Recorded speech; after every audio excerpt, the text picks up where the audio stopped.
Hey guys, welcome back to my channel. So today I have another hair video. As you can see, this pink isn't really fading out. It's fading very unevenly because I got hot roots when I did it, because I don't know what was going on in my head. I did from root to bottom when I did the pink color, and those roots are really holding on to the pink. I used blue shampoo last night and I think it worked really well on this part. I'm loving this color, but as you can see, I can't have this. I can't be walking around like this. So I'm gonna have to remove the pink. The pink moment is over. That's what we're gonna be doing today. I am not gonna be using any bleach. I'm gonna do that method that's going around using baking soda, developer, dish soap, and purple shampoo. I know, dish soap on curly hair sounds like a disaster, but if that's the only way that I'm gonna be able to remove this without doing bleach, I'll take it and I'll deep condition afterwards. My hair right now does not have any product in it. I'm gonna do a little bit of a turn so you guys can see. If you are new to this channel, welcome. My name is Val and we do a little bit of beauty and lifestyle here on this channel. I have some mommy content as well as DIY adventures. So if that's something that interests you, make sure to subscribe. Click that little notification bell, lets you know when I post, and join in on the fun. Okay, you will need a towel, a mixing bowl with something to apply it. I ended up using a kitchen bowl because I wanted to make a lot of the mix. Some gloves, clips to put up your hair, your baking soda, Dawn dish soap, purple shampoo, and some developer. I only had developer 20 on hand, but they do recommend you use developer 10.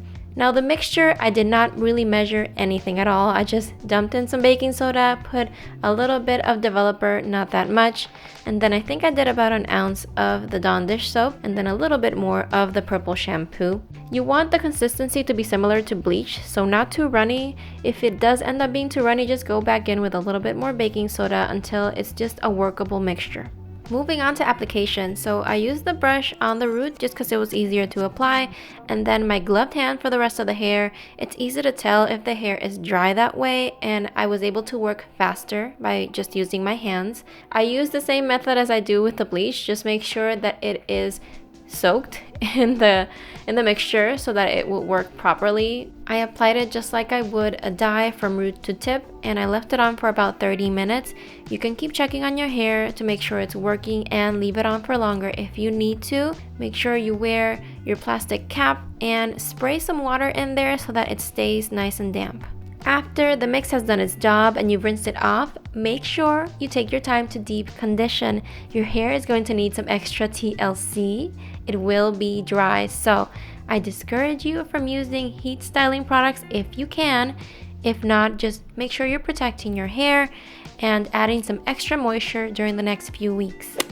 Alright, so it's been a few weeks since my Dawn dish soap experiment. So as you can see, my hair is still holding on to that pink. It is mostly kind of faded. You do have some areas where it's just like not wanting to come out. I will say my hair was so dry, so damaged. Like, it felt worse after the Dawn than the 2 times that I had bleached it in the previous months. So Dawn dish soap is good at stripping the hair, but it not only strips the color, it also strips all of the oils that your hair needs. So if I would have known, I think I would have tried a bleach wash instead of the Dawn dish soap. And I know it's kind of contradictory because bleach is also damaging, but I feel like it would have worked faster. I know there's a lot of videos on YouTube of girls that have had great success with this whole Dawn dish soap thing, but it really depends on the color that you're trying to remove and on the condition of your hair. If your hair is already dry, I just don't recommend that you try this unless you are really in a pinch and need to remove your color fast, or at least fade it out, because as you can see,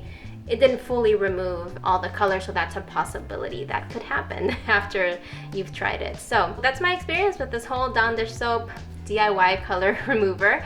Thank you so much for watching. I hope you enjoyed this video. If you liked it, make sure to give it a thumbs up, share it with your friends, subscribe if you have not already, and I'll see you in my next one. Bye.